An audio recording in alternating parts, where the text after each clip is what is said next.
One more brief presentation of participant paper before we officially conclude the day. Ladies and gentlemen, Dr. Hatice Sitki is an independent researcher who is actually doing her PhD on the topic, how Turkey and Europe and the EU can understand one another through their mutual culture.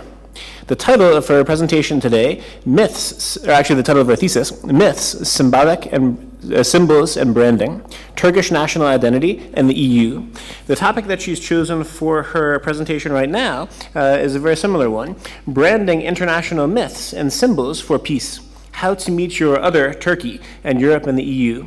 Please join me in a very, very warm welcome for Dr. Hatice Sitki. Thank you. So these are the frameworks that I shall be working from. And the concept of peace as an ideology can manifest in polycultural, multicultural language, myths and symbols. And I've also applied these principles, as it were, to Turkey and EU relationship. I shall demonstrate visually. This presentation is divided into three parts: myths and symbols in polycultural presentation, and multicultural and branding. Sorry. Branding national myths and symbols and polycultural myths and symbols for peace. Oops, sorry. In a polycultural setting, what this means is,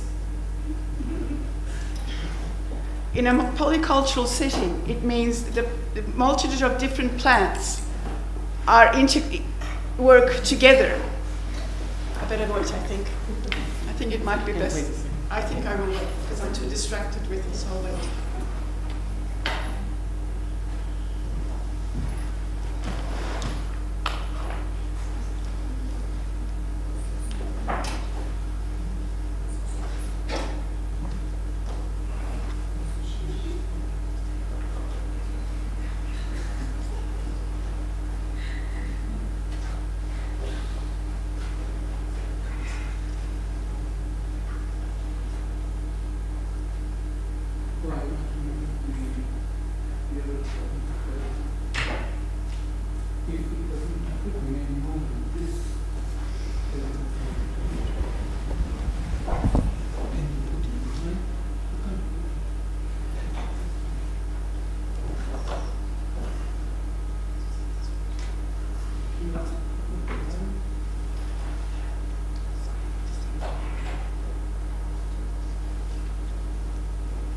Okay, shall we resume?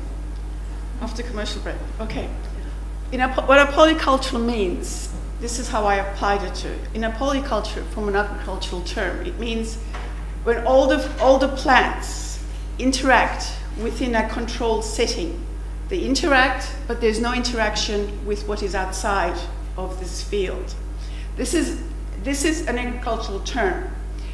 And it's been applied outside by two different theorists. One is Roger Hewitt, who uses polyculture in a linguistic sense. It means all the people interact linguistically and hence influence each other. But there's still no interaction on the outside. Same with Vijay Prashad, who uses it ethnically and says the same sort of thing again. And there's no interaction with the outside. Now, what I propose for polyculture to be multicultural, which everybody interacts, is that the culture of the outside, which is the controller or the farmer as it is included in with what's inside. That makes it truly multicultural, because what's on the outside is on the inside. That is what a multicultural ought to be, because then everybody interacts and reflects on the outside. Now, this is an important point to understand, because it demonstrates later on. And then once those two interact, inside and the external interact, then you have a new set of interactive myths and symbols that reflect this interaction. Now, we have, and as I said, I've applied this to EU and Turkey, and you have the myths of symbols of EU, and this is the EU Day. But the EU Day is on the 9th of May, which comes out of the myth of Cybele, which comes out of Turkey. But the origin of this myth, as the origin of Turkey, as its source, is not acknowledged, so it remains silent. So That's why it's not silent and it's visible. It's visible because it's her myth. but it's not silent because it's there, but it's not acknowledged. So it remains there, unacknowledged. And Turkey's role remains unacknowledged. Now the next one is again the same principle of the EU flag. Now, these examples are all about how to become multicultural by meeting your other, or accepting your other and integrating with your other. Now, in the EU flag, you're all familiar with the EU flag, but that's fairly standard and fairly exclusive in the sense that it doesn't include all its members, present, future, and the ones that are already coming in, because it's just one. We'll explore that in a minute. Whereas Rem Koolhaas, the architect, has proposed this sort of flag simply because its colors can be just added on, like certain countries have the flag for the colors red. They can just identify with it, but it represents everybody in a multicultural setting, whereas that one he proposes doesn't, because it remains stagnant and doesn't include, as the collective group changes and it gets added onto, it doesn't reflect this addition and absorption. And the next one we have is the European Anthem, or the European hymn, is again the same principle of not silent, visible. And it's a hymn. It's not a anthem, but it's referred to commonly as a hymn. But hymn not only just has religious connotations, but it has Greco-Roman, not connotations only, but also origins, because it goes to Elysian Fields. Now, Elysian Fields you may all be familiar with. It was the ultimate goal to go into. It was immortality, which it comes through this Elysian Fields, the Greco-Roman myths, comes through all the way through EU, which you'll see in a minute. But it just gets reflected all the way through. We have the euro, again, the same sort of thing. And this particularly, the euro in particular, more than anything else, visually represents how the Greco-Roman principle becomes the center of Europe. And it excludes everyone else outside it, at the extension of their own. Again, the Greek euro unifies Europa's name. Hellenic Republic, Greece as the cradle of Europe, European civilization.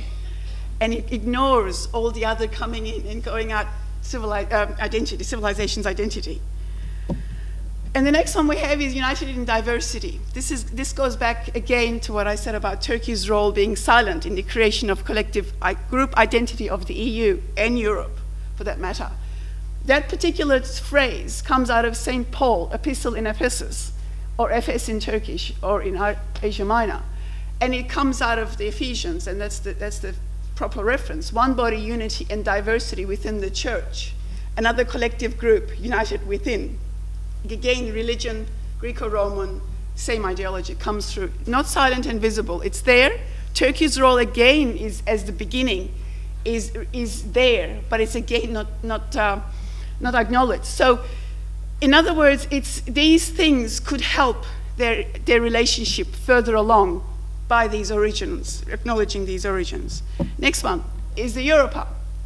She's again not visible and not silent because she's there. We all acknowledge she's there.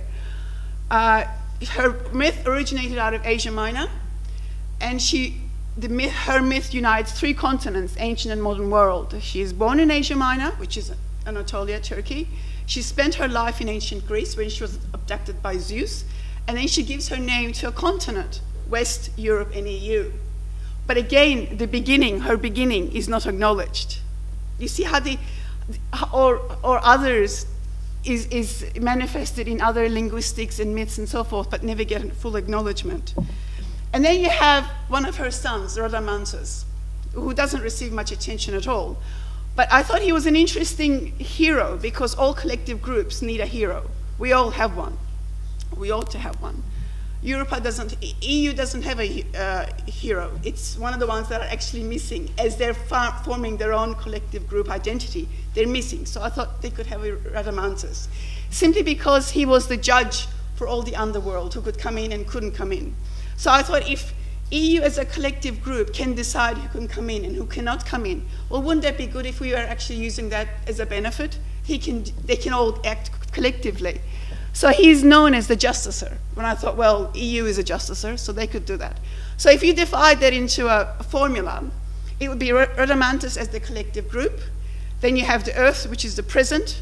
And then you have the heaven, which is Elysian fields, which goes back to what we were saying earlier on.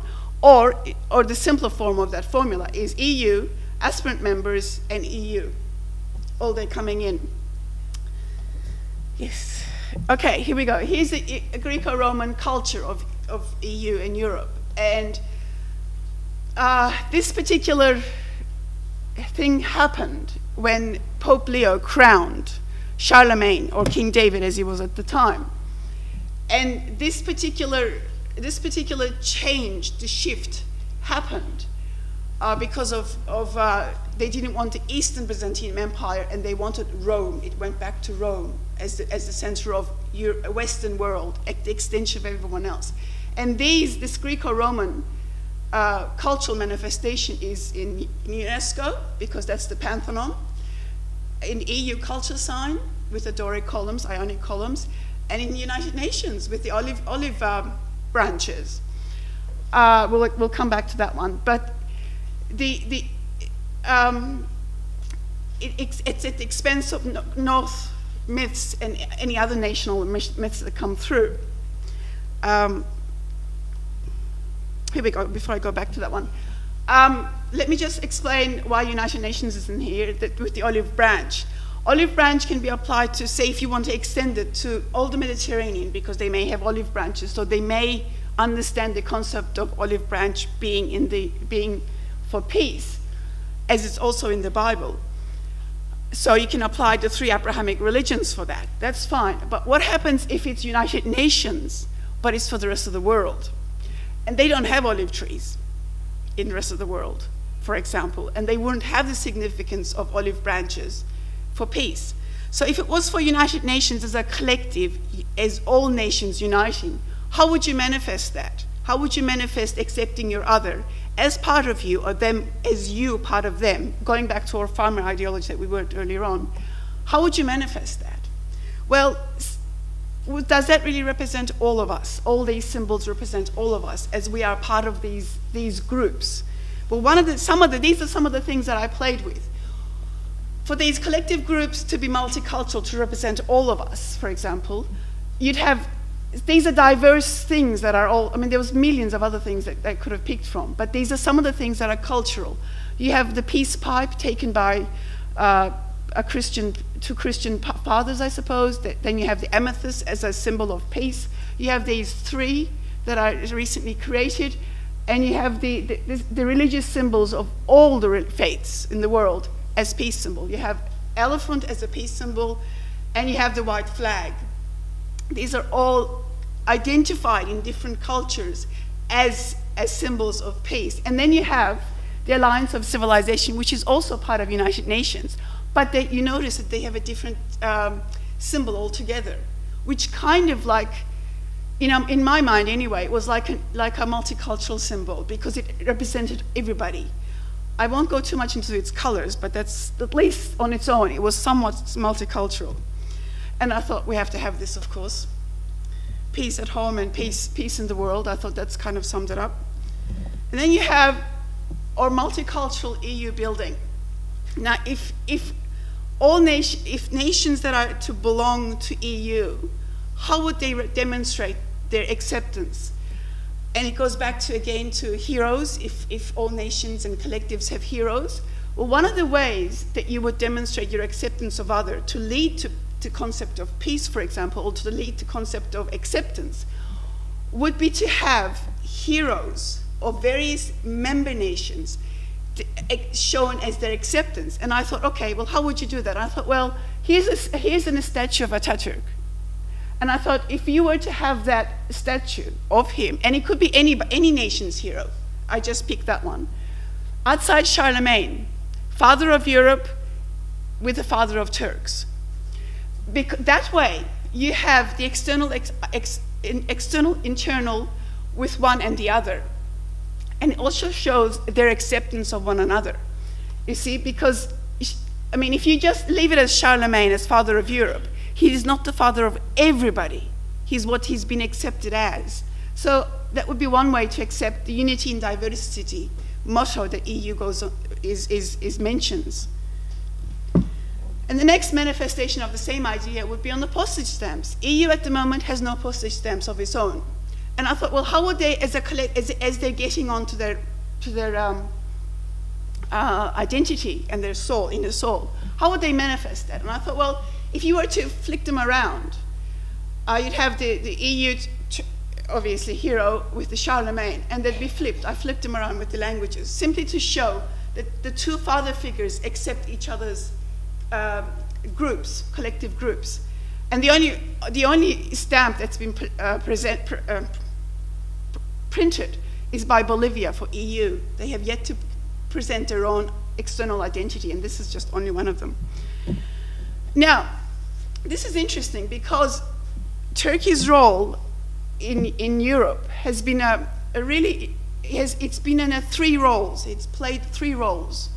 And that's the formula that I came up with that explains these three roles. Now, they played as us, which means they were allies to one another. And that's just one example. There's others throughout history, but that's just one example where Francois of France actually asks Sultan Süleyman's assistance, military assistance, to defeat Francois' enemy, Charles V of Habsburgs. Now, that's when that happened, when that particular happened, that was when the two of them became allies.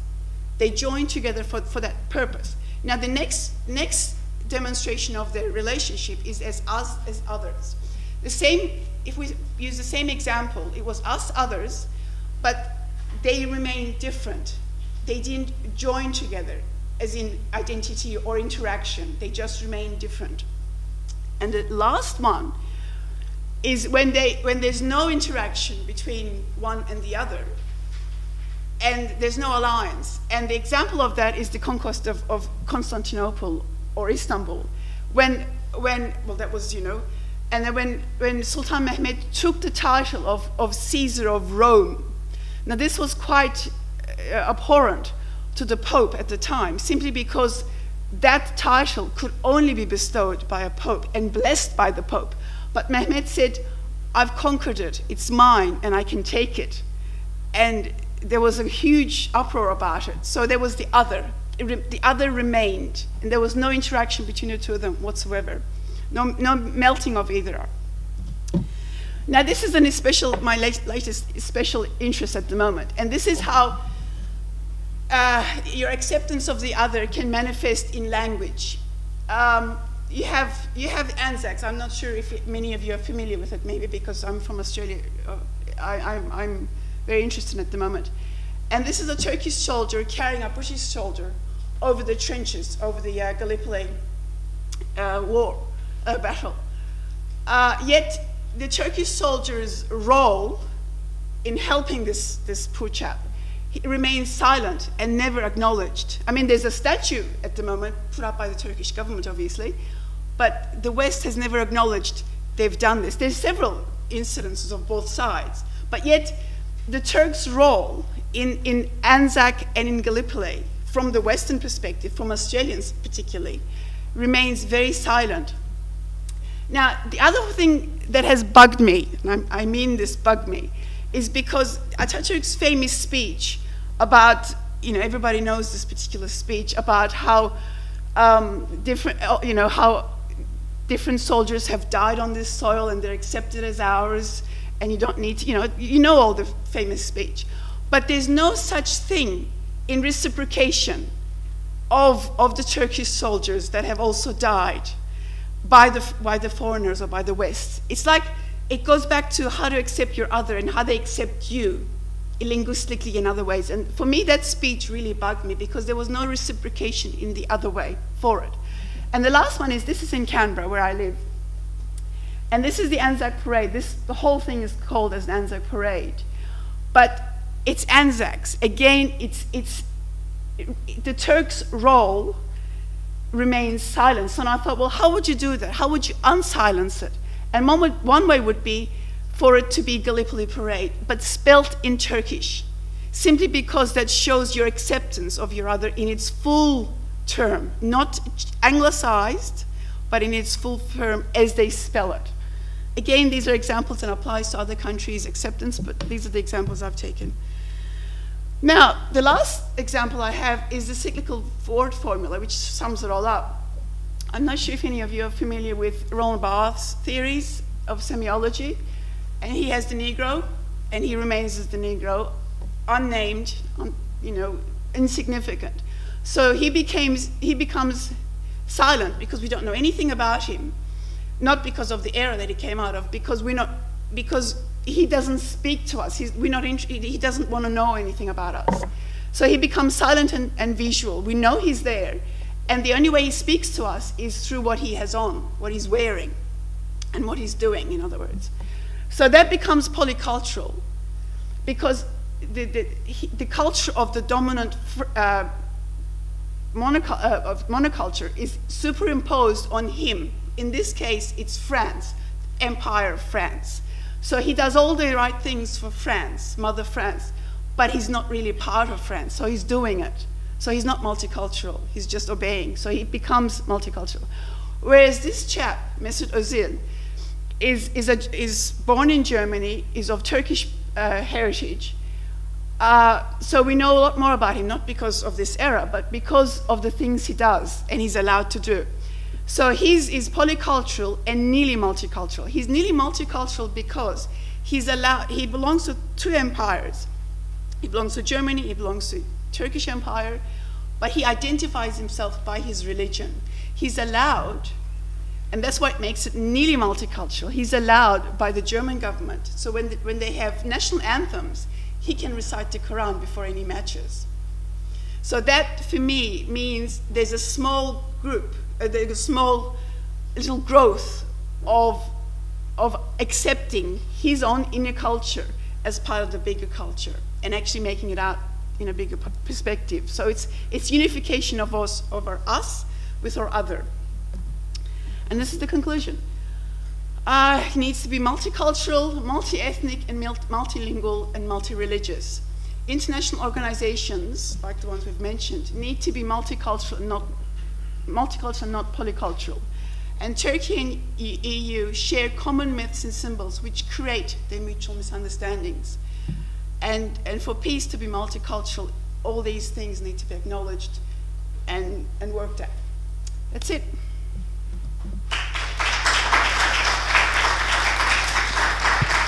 Well, we had a fascinating day, but I didn't know that we were keeping the best to the last. Thank you. Thank you very much. I think this was really interesting, and it was a real eye-opener, and your investigation of peace from different angle, which was something that I wasn't quite familiar. So thank you. Thank you. It's lovely. I think the issue I want to raise is that with the multiculturalism. You need to speak up. With the multiculturalism. Yeah. Now, I'll bring Putnam. I'll bring social capital. I'll bring the bonding and bridging capitals. We talk about this. Probably you're not very familiar with this concept. But in terms of conflict transformation and peace building, in order to build a new nation, a new structure, you need to bond people, bonding capital. That's very important. But often that works against bridging capital in terms of what you are saying in terms of in-group, outside-group relationships, right?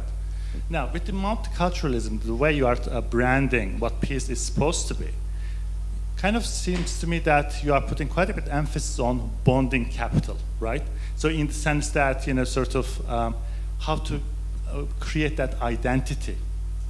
So I'm just kind of, I was wondering whether you can sort of relate to the issue of bonding and bridging capitals in terms of what peace is supposed to look like, in terms of polycultural and multicultural. I'm trying to merge those two concepts together. Can you help me with that? With the two terms you have, so right. I can only answer from my perspective because I'm not familiar with those two principles that you've just recited. Okay, let me just rephrase my question. Sorry, taking time. Yeah. multiculturalism, the way you are defining. I live in the UK, and we decided apparently in the UK that multiculturalism is dead. Multiculturalism has failed. Multiculturalism is not working because there has been sort of waves of migration to the UK, and in quite recent times there was bombing in London, and they were homegrown terrorists. The argument goes on like that. So the current government, Cameron's government, plus Merkel, they announced that multiculturalism is dead in Europe. So how dare you that you talk about multiculturalism for peace? What's your grant? Okay. Well, for a start, they're partly right and partly wrong. Multiculturalism is dead because it was never alive. Polyculturalism alive, very much alive. With a dominant monoculture, that's alive. We haven't got to multiculturalism because we haven't shown how we accepted each other by our externals, all these things that I've just reiterated, because none of those is actually demonstrated. So it's just the dominant monoculture that remains within the above polycultural.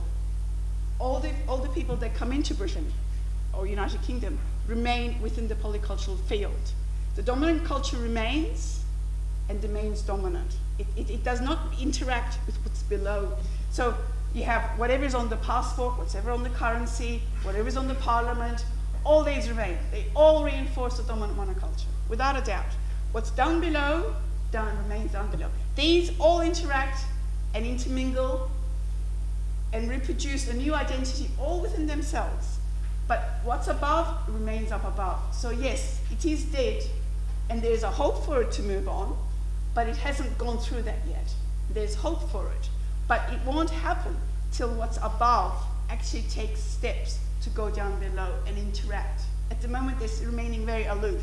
And this is not just in England, it's also in Australia. Because the